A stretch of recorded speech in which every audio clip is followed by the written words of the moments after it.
남편은 어느 날 갑자기 사라졌습니다. 아무런 예고도 없이 그저 흔적도 남기지 않고 사라졌습니다. 그날도 평소처럼 평온한 아침이었습니다.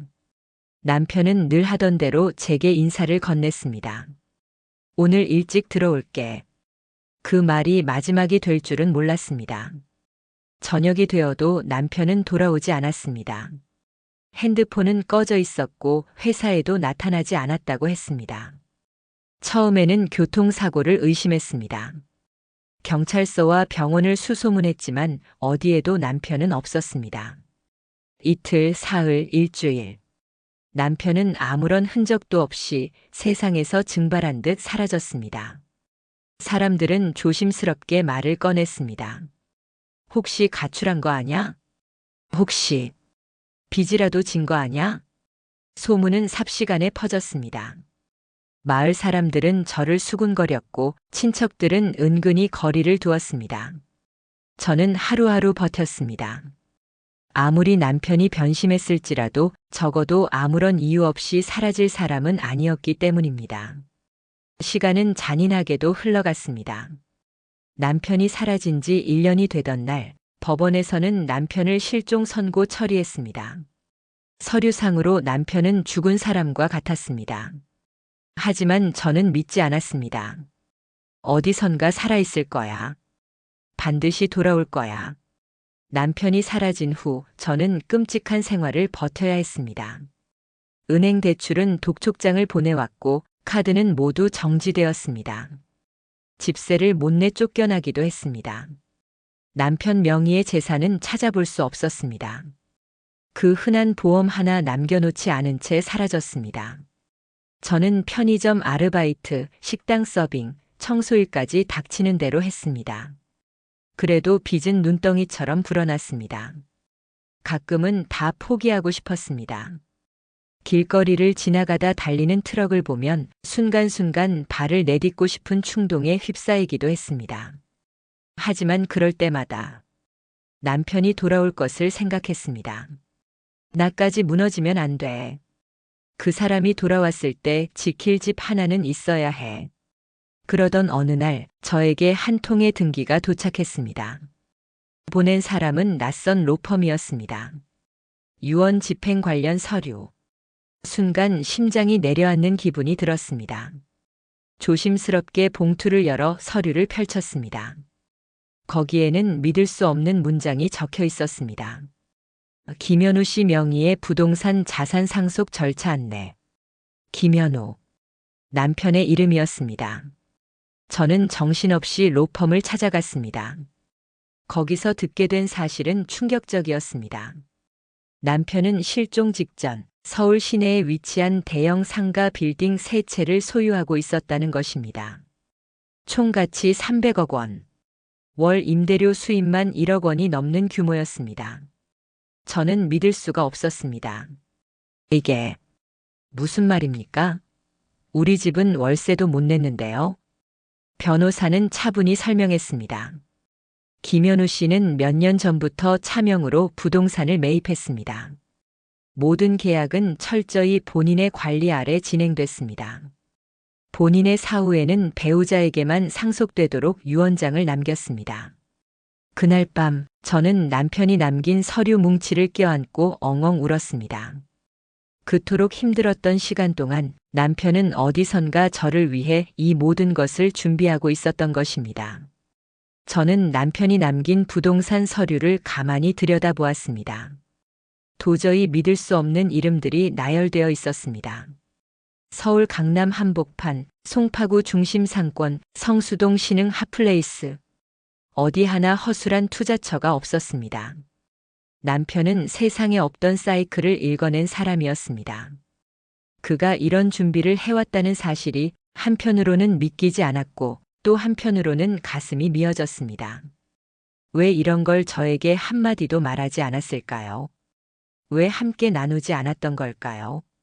며칠 뒤 로펌 측에서 저를 다시 불렀습니다. 추가로 보셔야 할 서류가 있습니다. 회색 금고가 하나 열렸습니다. 그 안에는 오래된 공책 하나가 들어 있었습니다. 남편의 일기장이었습니다. 나는 매일같이 너를 생각하며 투자 공부를 한다.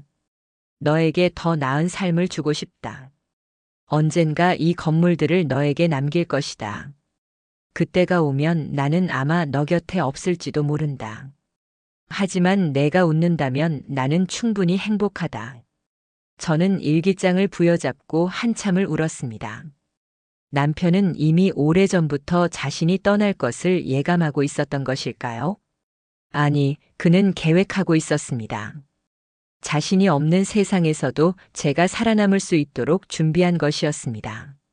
하지만 행복한 감정도 잠시, 문제는 예상보다 빠르게 다가왔습니다.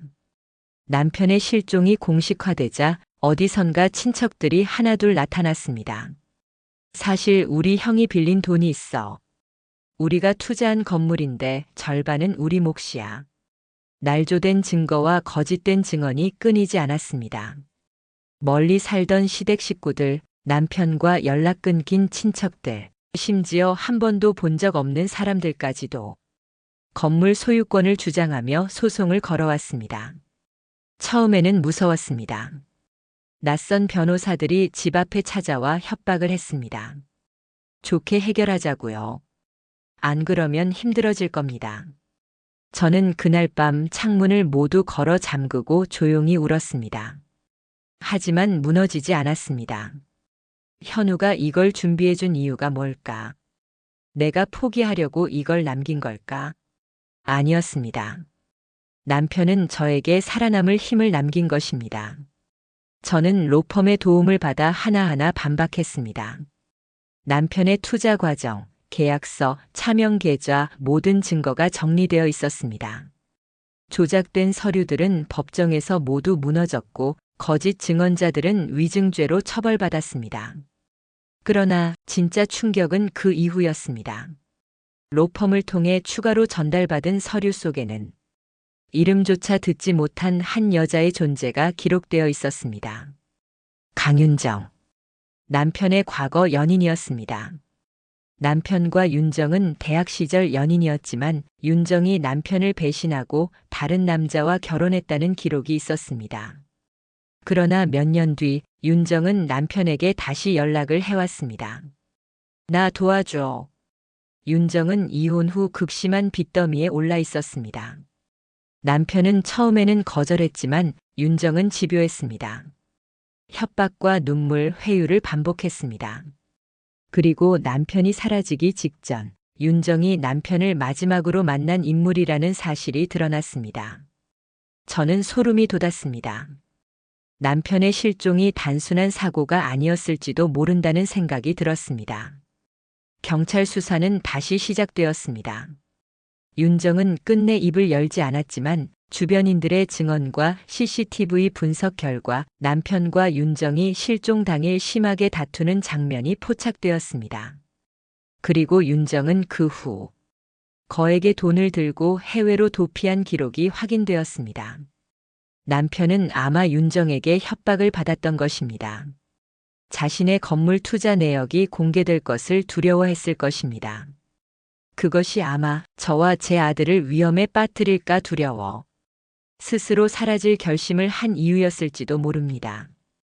윤정이 해외로 도망쳤다는 사실이 밝혀지자 경찰은 인터폴에 수배를 요청했습니다. 그러나 윤정은 흔적을 교묘하게 지웠습니다. 가짜 신분증, 위조된 여권, 거짓 주소지. 그녀는 이미 몇 번의 신분 세탁을 거쳐 남미 어딘가에서 사라진 상태였습니다. 그 사실을 들은 날 밤 저는 한참을 멍하니 창밖을 바라보았습니다. 남편은 얼마나 외로웠을까? 얼마나 두려웠을까? 가족을 지키기 위해 혼자서 모든 어둠을 감당해야 했던 그의 마음을 이제야 조금 알 것 같았습니다. 그러던 어느 날 또 하나의 서류가 저에게 도착했습니다. 남편이 마지막으로 작성한 비공개 서류, 비상계획서였습니다. 그 안에는 세밀한 지시사항들이 적혀 있었습니다.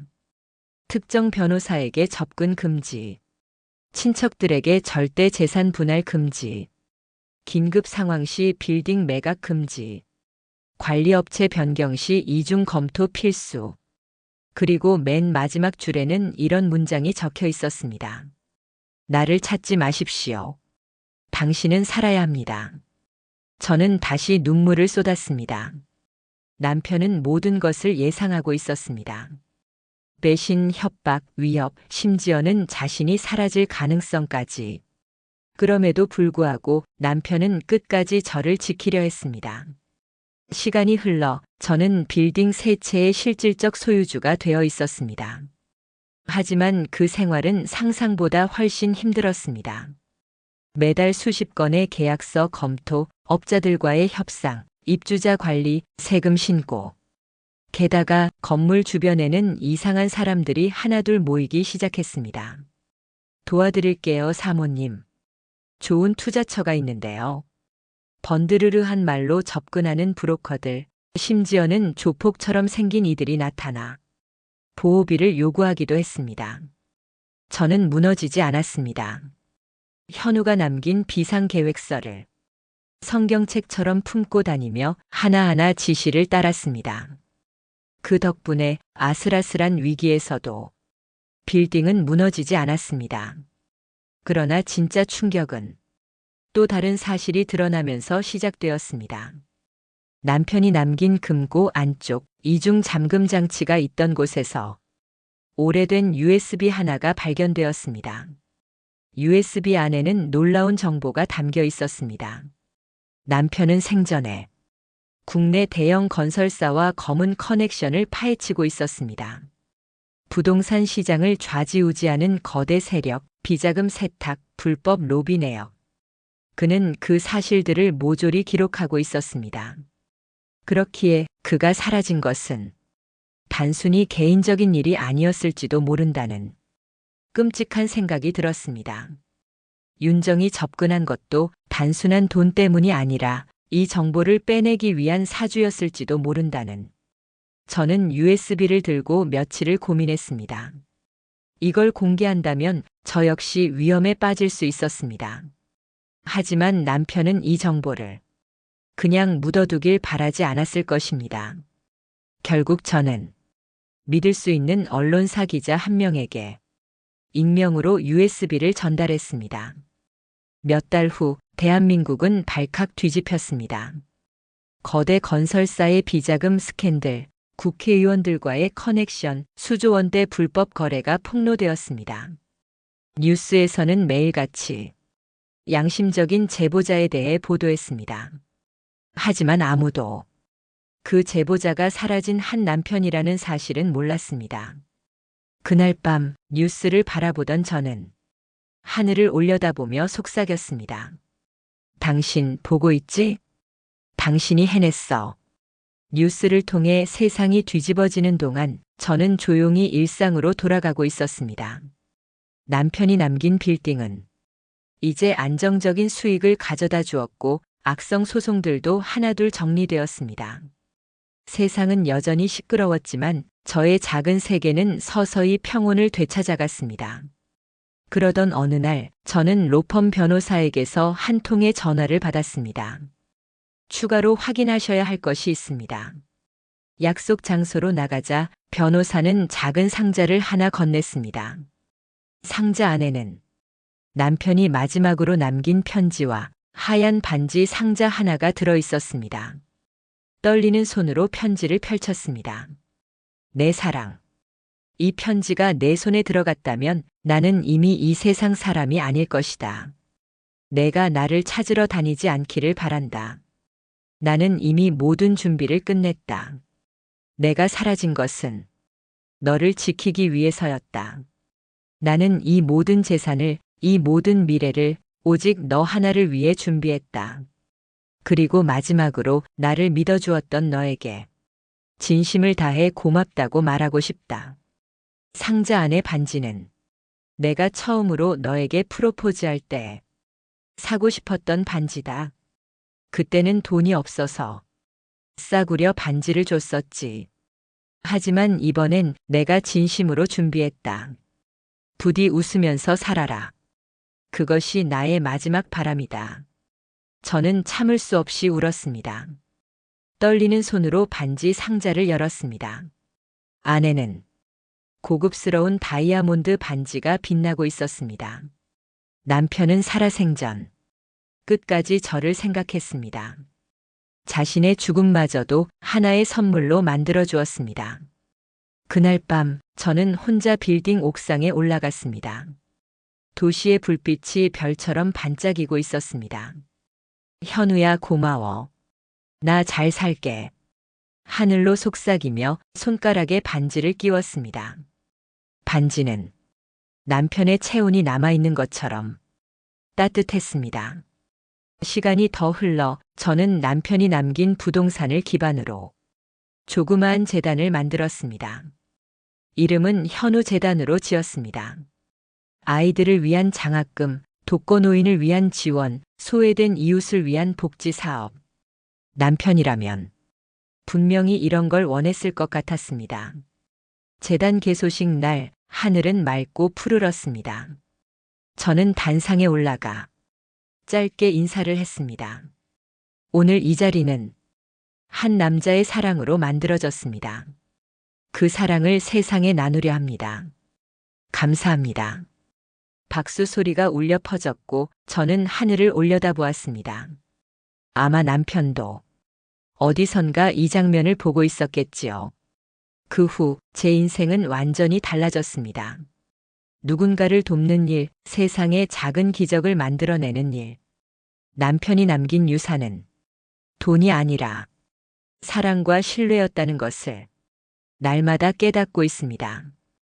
가끔씩 저는 남편이 남긴 건물 한쪽에 조용히 앉아 혼자만의 시간을 가집니다. 바람이 불고 해가 저물어갈 때쯤이면 저는 눈을 감고 남편의 목소리를 떠올립니다. 웃어줘 사랑해. 그 한마디를 떠올릴 때마다 저는 다시 살아갈 힘을 얻습니다. 사람들은 종종 저에게 묻습니다. 어떻게 그런 큰 충격을 견디셨어요? 어떻게 그렇게 담담하게 살아가세요? 저는 대답합니다. 누군가 저를 끝까지 사랑해줬기 때문입니다.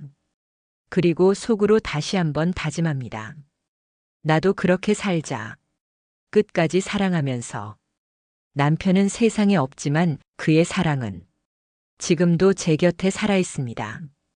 건물도 재산도 명예도 다 사라질 수 있지만 그 마음만은 영원히 지워지지 않을 것입니다. 이제 저는 더 이상 남편을 찾지 않습니다.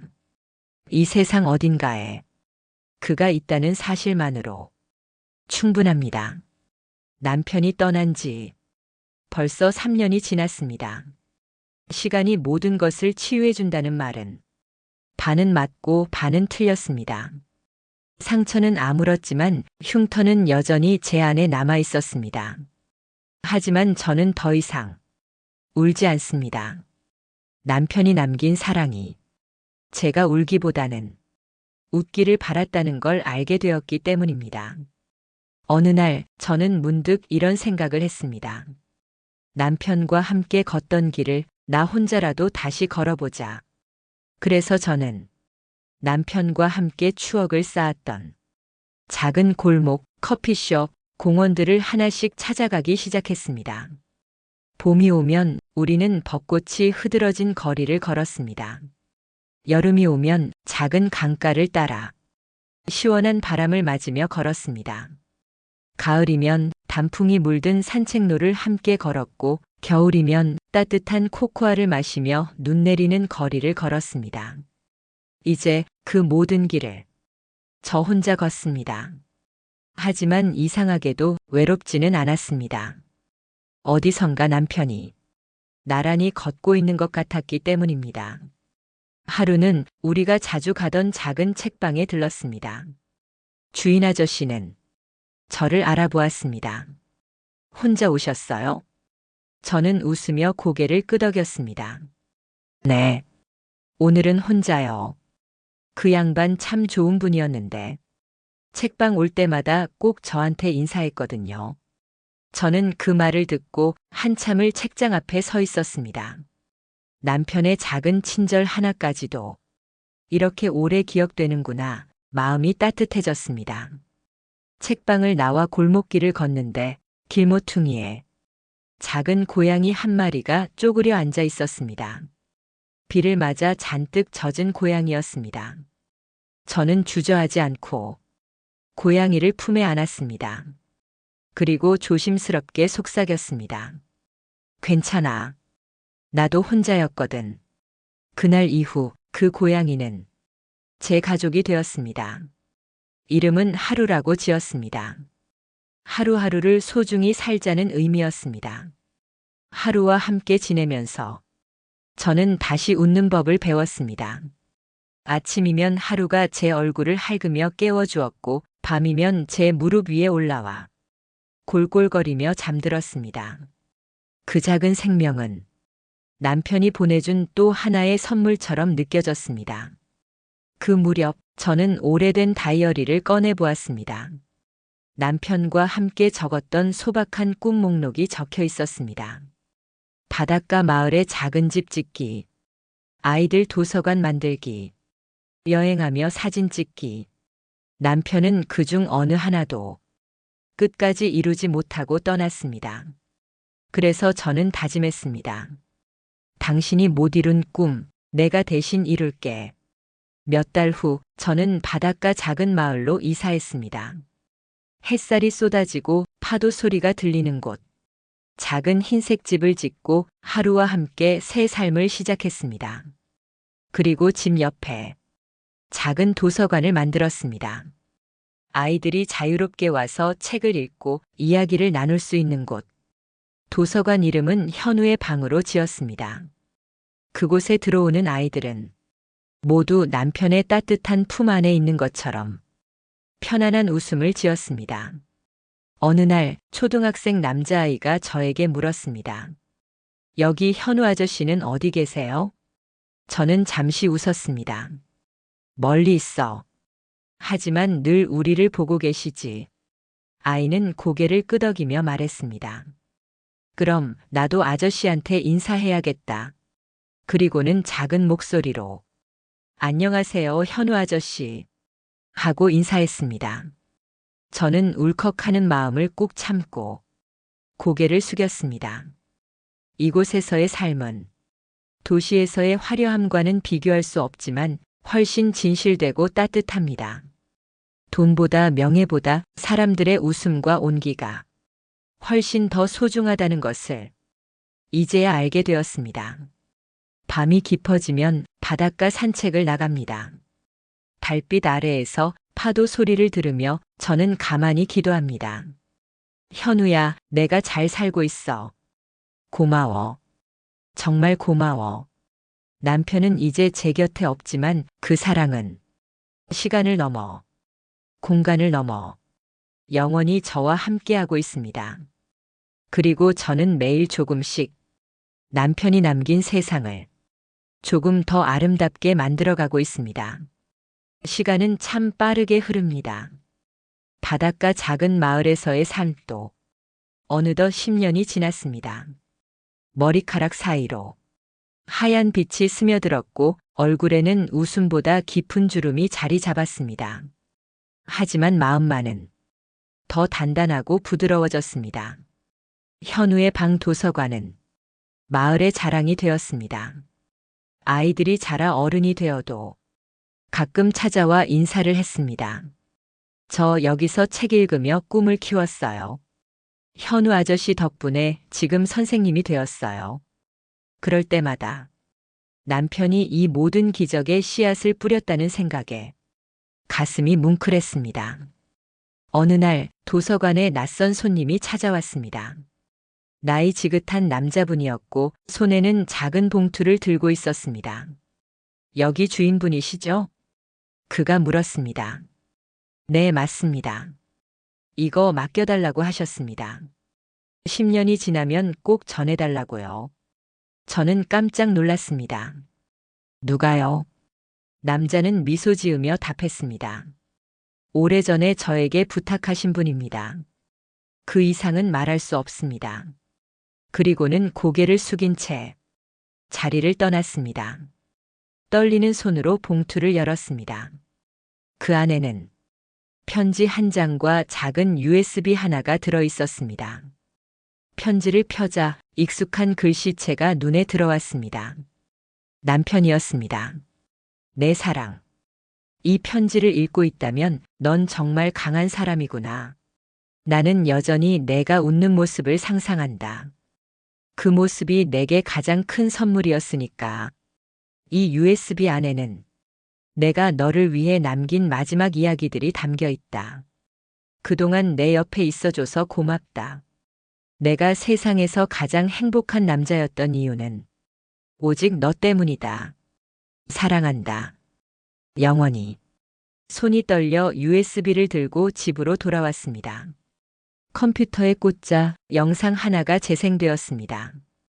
화면 속에는 수줍게 웃고 있는 남편이 있었습니다.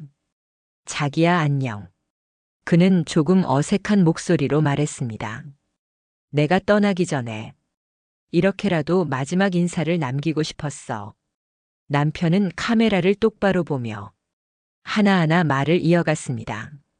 내가 살아오면서 가장 잘한 일은 너를 만난 거야. 가진 것도 배운 것도 없던 내가 내 옆에 설 수 있었던 건 오직 내 덕분이야. 그는 천천히 말을 이었습니다. 그래서 마지막까지 내가 할 수 있는 최선을 다하고 싶었어. 내가 나 없이도 살아갈 수 있도록. 남편은 잠시 눈을 감았다가 다시 카메라를 보았습니다. 그리고 부탁이 있어. 내가 행복했으면 좋겠어. 다시 사랑해도 좋아. 나를 잊어도 좋아. 그저 내가 웃으면 돼. 저는 그 자리에서 소리 없이 울었습니다. 남편은 정말 끝까지 저를 사랑했습니다. 심지어 자신의 기억마저 제가 짐이 될까 걱정하며 저를 놓아주려 했습니다. 영상의 마지막 장면은 남편이 환하게 웃으며 손을 흔드는 모습이었습니다. 잘 살아. 사랑해. 화면이 꺼졌습니다. 그날 밤 저는 오랜만에 창밖을 바라보았습니다. 바닷바람이 창을 두드리고 멀리 등대 불빛이 깜빡였습니다. 나도 사랑해. 나도 잘 살아갈게. 작은 목소리로 남편에게 대답했습니다. 그 이후로 저는 새로운 삶을 살아가기로 결심했습니다. 과거에 머무는 것이 아니라 남편이 원했던 대로 앞을 향해 나아가기로 했습니다. 봄이 오자 현우의 방 옆에 작은 카페를 열었습니다. 커피향이 퍼지고 아이들의 웃음소리가 울려 퍼지는 곳. 손님들이 오가며 묻습니다. 이 카페 이름이 왜 다시 걷는 길인가요? 저는 미소 지으며 답합니다. 사랑하는 사람과 함께 걷던 길을 다시 걷기 위해서요. 카페 한 켠에는 남편과 저의 사진이 조용히 놓여 있습니다. 둘 다 젊고 해맑게 웃고 있는 사진. 그 사진 앞에는 언제나 한 송이 꽃이 놓여 있습니다. 그것이 저의 작은 약속입니다. 영원히 남편을 기억하겠다는 약속. 그리고 남편이 남긴 사랑을 세상에 조금씩 나누겠다는 약속. 시간이 지나 몸은 점점 느려지겠지만 마음만은 여전히 젊고 따뜻할 것입니다. 왜냐하면 남편이 제 안에 살아있기 때문입니다. 그리고 그 사랑이 저를 끝없이 앞으로 나아가게 하기 때문입니다. 어느 여름밤이었습니다. 창문 너머로 따뜻한 바람이 불어오고 멀리서 파도 소리가 조용히 들려왔습니다. 저는 습관처럼 현우의 방 도서관에 들러 책장을 정리하고 있었습니다. 아이들이 두고 간 동화책을 정리하는 사이 문득 고개를 들었을 때였습니다. 그곳에 그가 서 있었습니다. 남편이었습니다. 환한 미소를 머금은 채 마치 어제 본 사람처럼 자연스럽게. 오랜만이야. 남편이 부드럽게 인사했습니다. 저는 눈을 감았다가 다시 떴습니다. 여전히 그곳에 있었습니다. 이건 꿈이겠지? 남편은 웃으며 고개를 끄덕였습니다. 그래, 꿈이야. 하지만 괜찮아. 오늘은 잠시 너를 보러 왔어. 눈물이 왈칵 쏟아졌습니다. 너무 보고 싶었어. 남편은 조심스럽게 다가와 제 손을 꼭 잡았습니다. 차가운 손이 아니라 따뜻하고 부드러운 손이었습니다. 나도 많이 보고 싶었어. 우리는 아무 말 없이 한참을 그렇게 서 있었습니다. 서로의 손을 맞잡은 채 시간이 멈춘 듯이 창밖에는 파도 소리와 바람 소리만이 가득했습니다. 잘 지냈어? 남편이 물었습니다. 저는 고개를 끄덕였습니다. 처음엔 힘들었어. 하지만 이제는 괜찮아.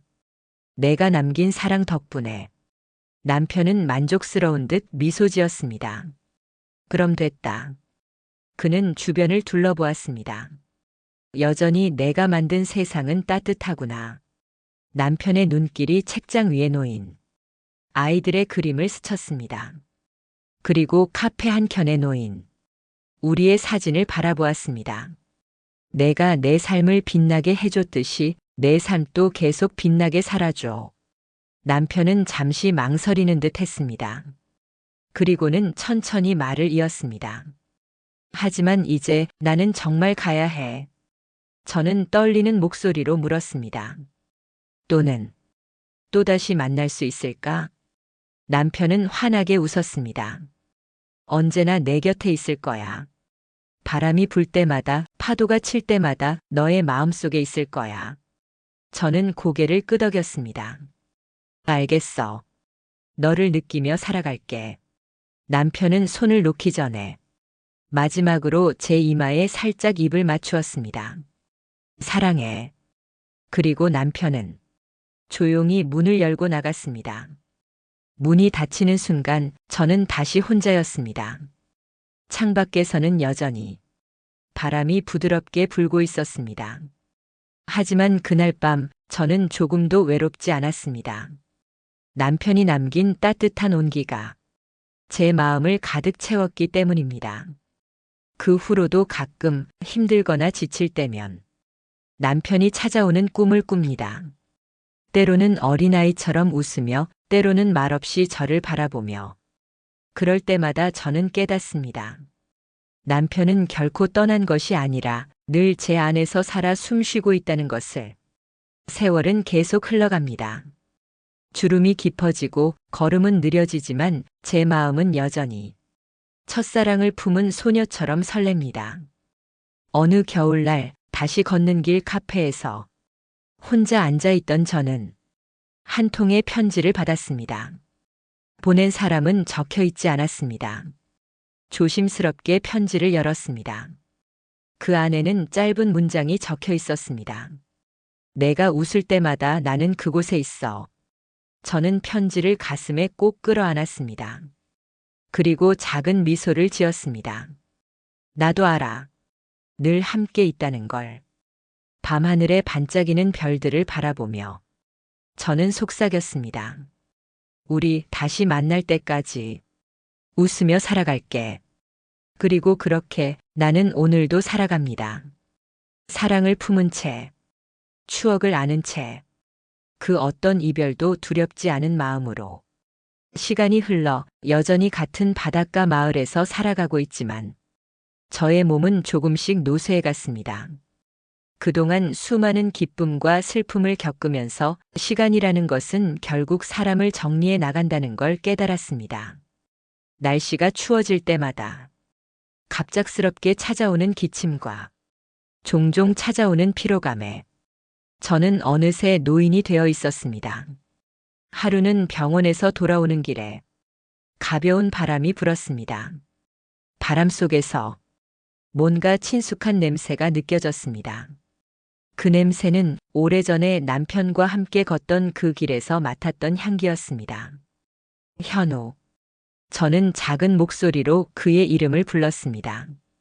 누군가가 대답할 것 같았습니다. 그가 내 이름을 불러줄 것만 같았습니다. 하지만 주변은 여전히 조용히 흔들리는 나무잎 소리만 들려왔습니다. 저는 그날 밤 자기 전에 작은 책장을 열었습니다. 그 안에는 남편이 쓴 편지들, 그리고 함께 보낸 소중한 추억들이 담겨 있었습니다. 그중 하나를 꺼내 읽어보았습니다. 사랑하는 내 아내에게 나는 평생 너에게 사랑을 줄 수 있을지 모르지만 내가 너와 함께 살아가는 그 자체가 행복이었어. 너와 함께한 모든 순간이 나에게는 소중하고 그 누구보다도 고마운 시간이었다. 편지를 읽으며 가슴속에 차오르는 그리움이 가득 찼습니다. 왜 이렇게 빨리 떠난 거야, 현우? 눈물이 흐르는 것을 느끼며 그의 편지를 다시 꼭 품에 안았습니다. 그 후로 며칠 동안 저는 그 길을 걸었습니다. 이제는 너무 오래되어 기억이 흐릿해졌지만 그래도 그 길을 걸으면 그때 그 따뜻했던 순간들이 떠올랐습니다. 남편과 함께 걸었던 길, 손을 잡고 걸었던 그 길. 이제는 그 길을 혼자 걸어야 했습니다. 그리고 어느 날 카페 다시 걷는 길에서 한 남자가 저에게 다가왔습니다. 그는 작은 편지 봉투를 들고 있었습니다. 여기 주인분께 드리라고 하셨습니다. 저는 그가 누군지 모르겠다고 생각하며 편지를 받아들었습니다. 감사합니다. 편지를 열었을 때 거기에는 또 하나의 메시지가 적혀 있었습니다. 사랑하는 사람에게 보내는 마지막 인사, 사랑해요. 편지를 읽으며 다시 한번 눈물이 났습니다. 그 편지의 글씨는 너무 익숙했습니다. 그의 남편의 손글씨였습니다. 그날 밤 저는 잠이 오지 않았습니다. 내일이면 나도 이 세상에서 마지막 인사를 남기게 될지도 모른다는 생각이 들었습니다. 하지만 여전히 남편과 함께했던 모든 순간들이 떠오르며 마음속 깊은 곳에서 따뜻한 빛이 흐르는 것 같았습니다. 현우, 나는 괜찮을 거야. 혼자 중얼거리며 책상 앞에 앉아 있었습니다. 그리고 잠시 후 잠에 들었습니다. 그날 밤 다시 한번 꿈속에서 그를 만났습니다. 남편은 여전히 환한 미소로 제 앞에 서 있었습니다. 나를 기억해줘. 그는 말없이 손을 내밀었습니다. 저는 그의 손을 잡고 서로 아무 말 없이 그냥 걸었습니다. 어디로 가는지 몰랐지만 그냥 함께 걸어가고 싶었습니다. 그 순간 우리는 다시 하나였던 것처럼 느껴졌습니다. 사랑해, 현우. 저는 꿈속에서 그에게 말했습니다. 나도 사랑해, 영원히. 이제는 말할 수 있을 것 같습니다. 그의 사랑을, 그의 존재를 마지막으로 내 마음속에 묻어둘 수 있을 것 같습니다. 그 이후 제가 다시 현실로 돌아왔을 때 더 이상 남편을 찾지 않아도 될 것 같다는 생각이 들었습니다.